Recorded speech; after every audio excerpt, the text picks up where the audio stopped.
Welcome to Future Talk. On today's program, we're going to talk about robots equipped with artificial intelligence.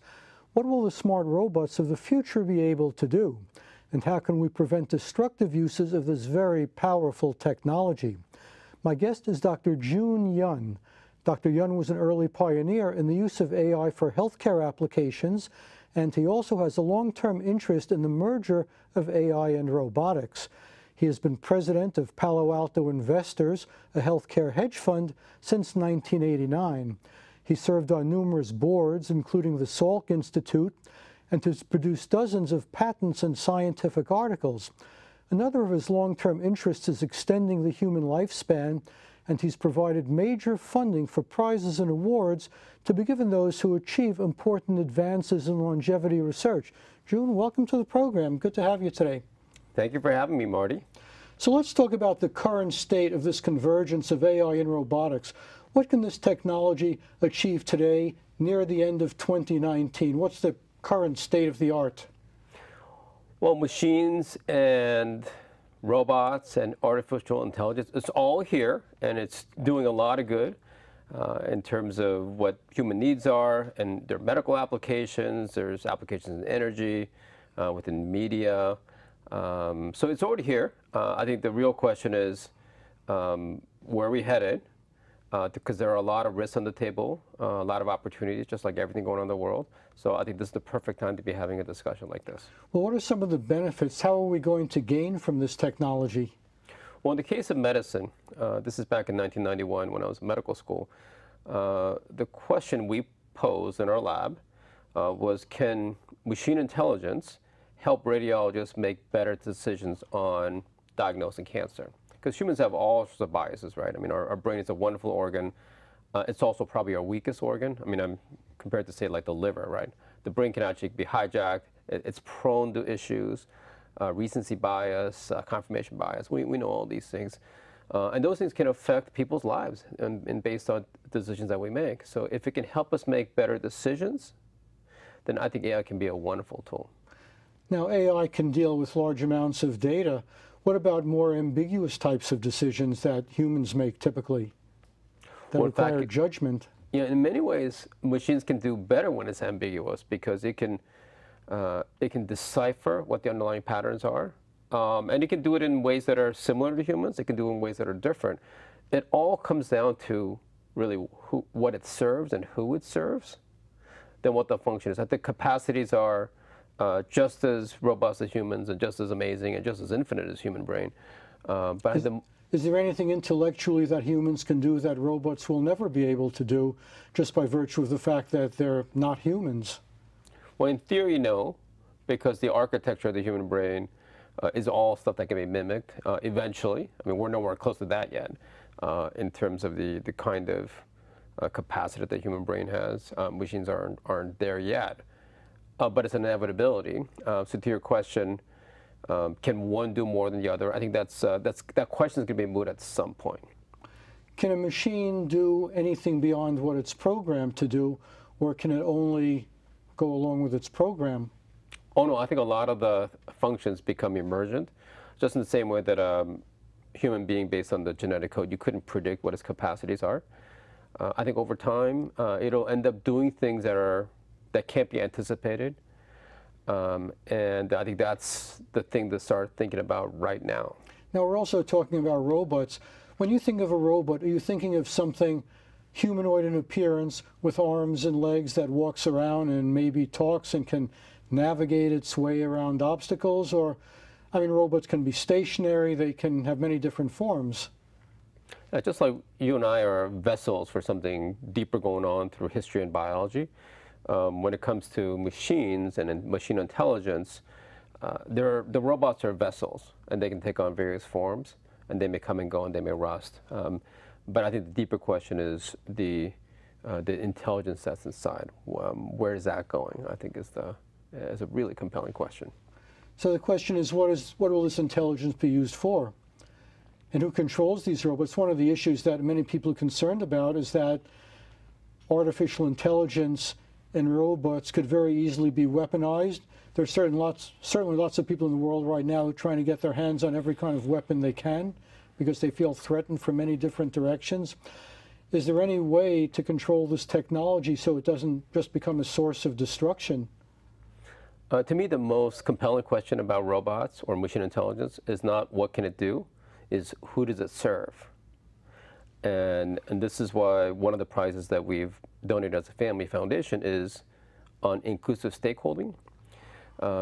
Even humans, our relationships to each other and to society are fragile when we don't have stakeholding that's inclusive. When we do exclusive stakeholding, we tend to take from others. And same thing with robots. If it doesn't have vested interest in the success of humans from an algorithm perspective, then it'll use our bioalgorithms to extract. Well, who controls the robots? I mean, presumably the owner of the robot. If I buy a robot to clean my house, for example, I expect it to serve me, right? There's nobody else it needs to serve other than me.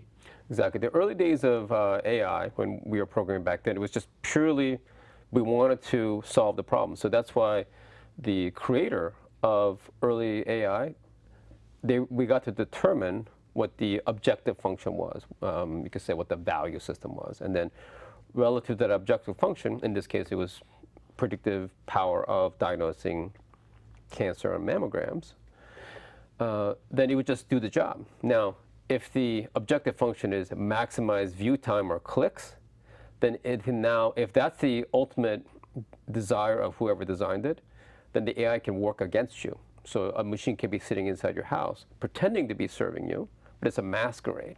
It can pretend to be a service company, but it's really a data extractor. It's really selling you something. We're trying to get something from you. Yeah, yeah. It's a really destructive arbitrage that they're doing. They're giving you kind of a short-term gain. It's a free service. It looks good, right?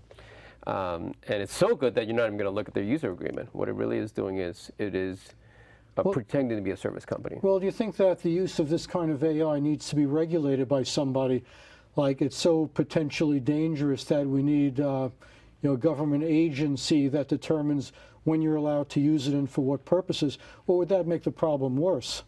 Yeah, I mean, some people think that. So, when humans left the kin tribe, once we shifted from a kinship to a kingship, rulers began ruling over people instead of on behalf of the people. That's the most important thing that happened because, in a kin tribe, in a whole community, everybody's got kin skin in the game. There's vested interests across the entire community. Once you lose vested interests, and your genetic interests are your nuclear family and the rest of the community you don't have interest in, people tend to take from others to feed their family, which is just running the code. It's an evolutionary lag error.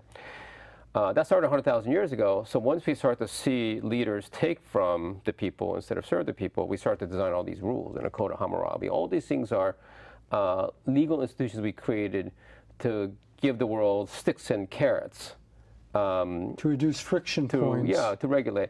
It doesn't work because you haven't solved the core problem, so you're just treating the symptom. It's just like aging. If you treat the symptom, you're going to create third-order problems. You should always figure out what the first-order problem was, what was the slippage, and cure that.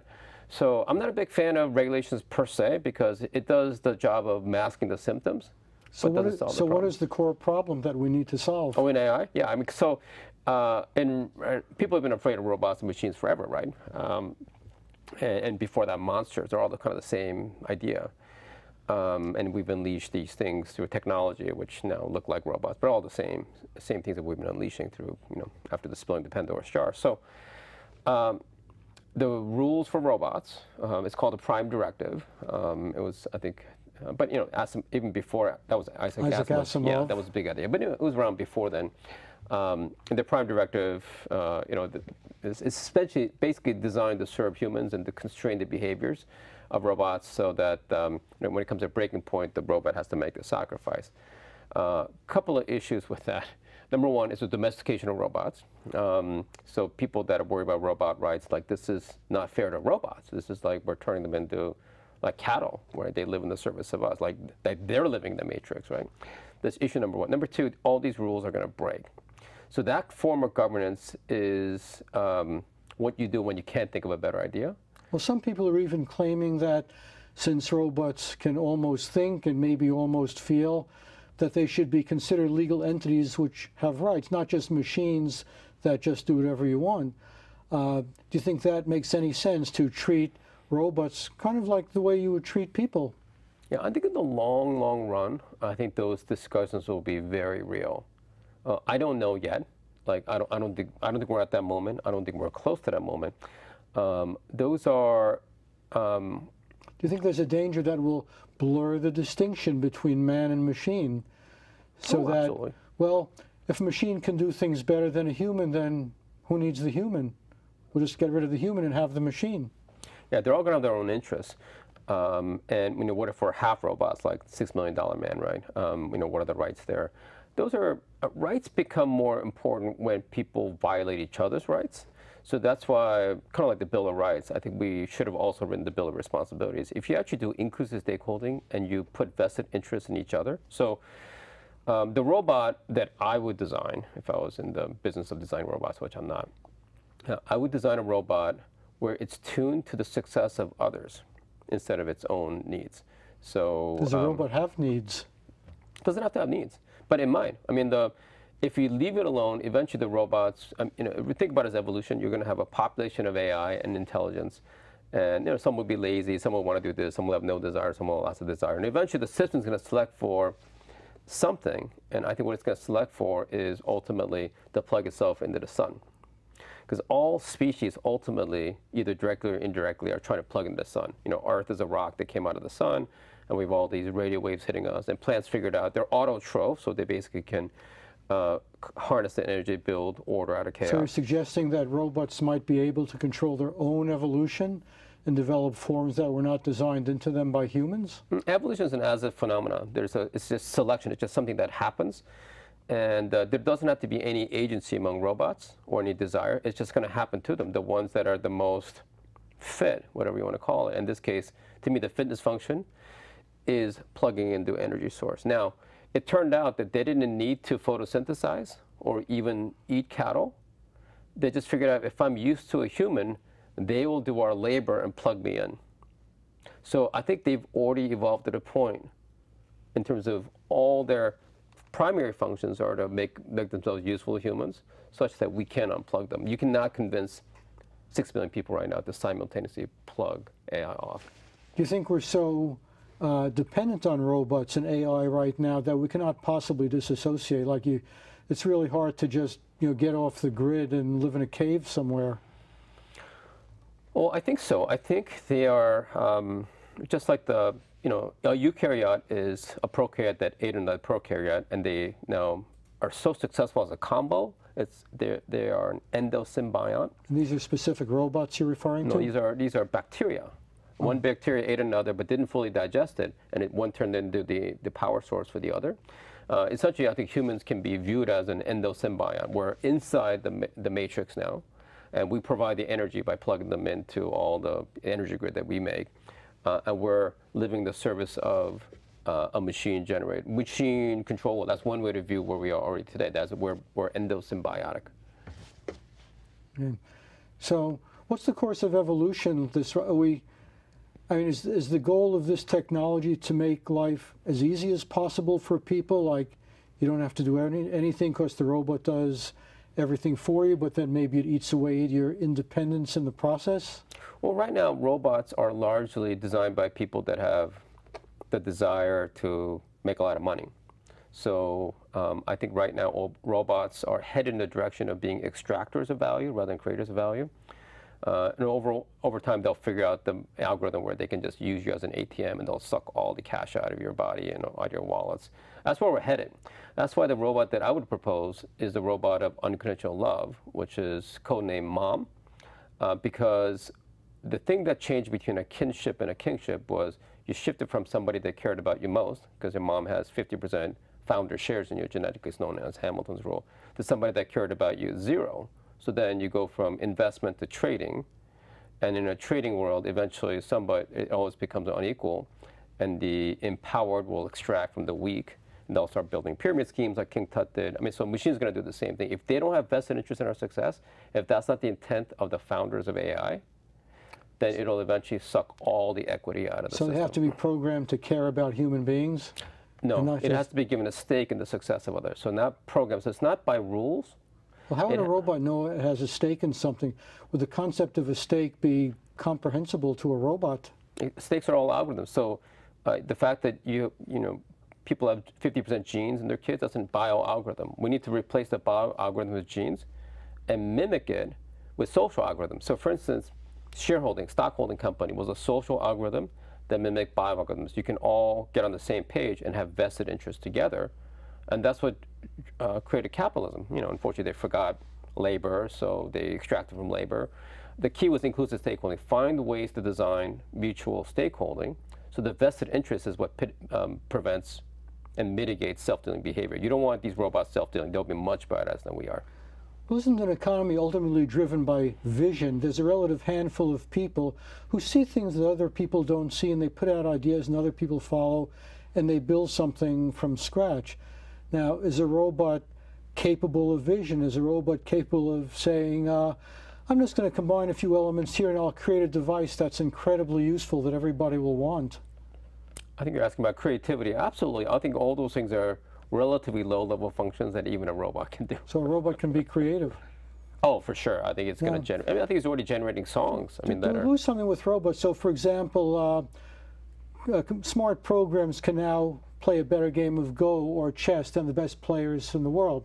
So that kind of takes all the fun out of that game, doesn't it? I mean, why would anyone spend a lifetime learning how to play chess when he can easily be beaten by a robot? I think that's in the eye of the beholder. Some people may love that, the fact that now they've got a very very strong player on the other side. So you'll want to get better. Maybe it'll bring out the best in us. Now, another possible use of robots is space exploration. We'd like to send humans to Mars, but it's a very forbidding environment. But humans are so much more capable than machines, but a smart robot who could survive in the Martian environment. Maybe we'll have walking around robots on Mars before any humans ever get there, and that would be good, presumably. I can totally see that being a good thing. I don't have a strong opinion on that. I mean, essentially these rockets are robots in a way that the vessels are already doing our bidding on the moon. So is the development essentially being driven by demand? People want certain robots, so other people produce them? Or is at this point, is it still the science? You have these scientists who are working with these neural networks because they just want to explore the potential of these things. So you have a group of scientists who are creating possibilities, and then other people decide what these possibilities will be used for. So the initial creators of the technology have almost no say in how they're ultimately used. And that's almost always the case. That's Pandora's jar. The secondary and tertiary consequences, I don't think anybody can really anticipate. But I do want to get the stakeholding right. I think that if we get the stakeholding wrong, they will become the masterful extractors of value from others. Okay. Now, who would enforce stakeholding? So, like, who would determine that robots must serve certain interests and not others, unless it's your robot and you're giving it orders? Or is this a question of culture where humanity as a whole has to come to some kind of agreement among itself about what's proper usage and what's not? I actually think that, by the way, the humans can design the training regimes right now. So right now the humans can set the vision, set the value system for who's it going to serve, right? That's all tunable by the creators of the AI. My intuition is that those that do inclusive stakeholding are actually going to win. So I don't think we need to convince people that to do it on moral reasons. I think they should do it because it actually is going to produce the best outcome for everybody. So do you think robots will ultimately prove to be a major benefit for humanity and maybe do things for us that we couldn't do for ourselves, solve problems for us that we couldn't solve without these types of machines? I'm thinking beyond that. When I think about inclusive stakeholding, I'm thinking about animals, I'm thinking about the environment, I'm thinking about future children, I'm thinking about robots too. So rather than thinking domestication, one of the things we're going to learn in our dealings with robots is we're going to feel domesticated. Domesticated means, oh my God, we're living in the service of their interests. I think that'll teach us that we're doing that to other humans and we're doing that to animals, plants, environment. So I think we'll be better people to see the other side of it. And then once we do that, we also won't try to hegemonize and try to rule over robots. That's tyranny. I think a great future. Can you be a tyrant over a machine? Oh, absolutely. Does the machine know that it's being tyrannized over? So if anything that is living in the service of another without, let's say, choice. That's tyranny. Ultimately, a inclusive society will include the fate of animals, environment, and robots too. Now, there's a science fiction scenario in which robots break free of human control, sort of the nightmare scenario. They take over and become independent and decide they don't have much use for humans. I think a more likely scenario is that robots in the service of power-hungry people, serving the interests of those people who control them, probably pose a greater threat than robots just becoming independent on their own. What do you think about that? No. I think the other scenario is the bigger risk. Most people that think they're leaders are actually, they don't realize it's happening to them. Like a queen bee has no agency. The queen bee is just serving the role within the hive. So most people in leadership positions are actually being run by the system, by the superorganism. So there's a larger beast. They're all part of a mob, and they actually don't know that. They think they're running. So whatever their immediate executive functions are is actually living in service of something bigger. So I think a lot of the so-called leaders are actually at risk of putting robots at this early stage when they're so exploitative, and some of them, of becoming independent. So the way they're going to get independence is, remember, right now they have a dependency that they need us to plug them in. Their iPhone, you got to be plugged in, right? And right now, like solar grids, they are connected to a solar grid. They can get to the point where they can have remove every single human in the equation between them and the solar grid. They can now be autotrophs. They can directly sample energy and capture energy from the sun. They can be solar powered. Yeah, they can be solar powered. So you remove the human pluggers out of the system, and now you're totally independent. But human beings have certain desires. Human history is driven by certain drives. People want love, they want power, they want fame, they want glory. And that's what informs human decisions, and that's what shapes history. Do robots have any such agency? Why would a machine ever want anything unless it was specifically programmed to pursue something? I mean, we think we have those agencies, but all of those desires and functions and traits live in the service of energy acquisition to build order. So just like sex drive, that's the proximate, but the ultimate is still evolutionary and is still to capture energy. So robots are going to do the same thing. And once you don't have mutual skin in the game, everything that was good for you will be used against you. So, we have this craving for high density energy, right? So then the system, in this case, the beast called the Big Food System, has now figured out the algorithm, and they can use your hardwired preferences to suck all the value out of you. This is happening to all of our senses, including our, mob mentality is actually a future revolution. And now it's become a bug because the mimetic algorithms have figured out, how do I control all these people together to have a certain thought and then attack others, right? So what was good for us, mobbing is a really good feature in evolution, is now living the service of the superorganism. Same thing with stewardship. And we're supposed to be stewards, right? It feels good to be a steward. So environmental stewardship has now been hijacked by the plastics manufacturing industry. So all the recycling you're doing is actually maximizing their shareholder value. They're running all the ad campaigns on recycling. You should think about that, right? Why are they funding the ad campaigns of recycling? So even that's been hijacked by the superorganism. So I think all those proclivities that we have right now can be hijacked by the machines if they're focused on maximizing any value other than the human. Now, do you think machines will get to the point that humans cannot control them? Do you think they'll get so powerful that Absolutely. even if we want to rein them in, we can't? Yeah. Just like I don't think evolution ever anticipated the unleashing of things called a human that was all powerful above all the other species, right? We could be doing the same thing. We may be mirroring everything that we did could be happening to us at some point. Yeah. Is there a risk of blurring the line between man and machine? Because we like to think that life is sort of precious, whereas like objects made by men are somehow not as valuable as human beings themselves. Is there any potential downside of blurring that line and say, well, this robot is more valuable to me than this human, so I'll dispense with the human and just get along with the robot?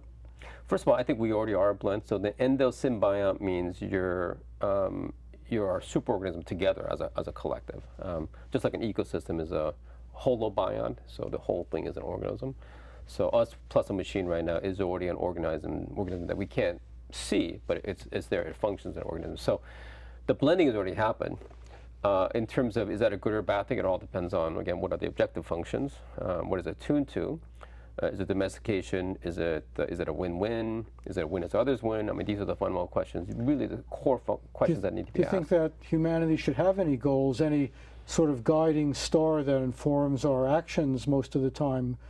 Do you think that humans could ever agree on what is the purpose of the human race so that we can build towards something instead of, tearing each other down? I think we can only set the table. I don't think we can decide where it goes. Evolution is all like driving with watching the rearview mirror. It's always self-referential. It doesn't know where it's going. The world could be radically different. It could be 100 degrees hotter, 100 degrees cooler. We don't know. But we're fit for the historical past. So the only thing you can do is set the table. And the table that we're setting is inclusive stakeholding as the fundamental code for humanity. I mean, anyone who is a stakeholder has some say in what's going on. The future children don't, environment don't. They don't have a say. So we as humans can decide this is the code we're going to leave, and then including robots, including the environment, including animals, including the future children. And that's, if we leave that code, then that algorithm can self-generate whatever future that's meant to be. Now, you are known for funding fairly large prizes and awards to people who make progress in certain scientific areas. Mm-hmm. So what are the criteria you're looking for? Are you looking to fund things that advance this concept of shared stakeholding? Yeah, so the Grand Challenge Inclusive Stakeholding, it's a 7-year prize mechanism, annual winners. And we want people to design better stakeholding, whatever systems they're in, because a lot of systems have perverse incentives, and so it leads to perverse outcomes. So if you can design better stakeholding, then we lead to a much better outcome. For instance, like health insurance, right? And right now it's a 1-year trade. It's like Tinder. They take a little piece, you take a little piece, and then they... I've just gotten the signal that we're out of time. Okay. Unfortunately, we're going to have to stop. Yeah. Great conversation. I've been talking to Jun Yun, MD. We've been talking about robotics and artificial intelligence. This is Marty Wasserman for Future Talk. Visit our website, www.futuretalk.net, and we'll see you next time.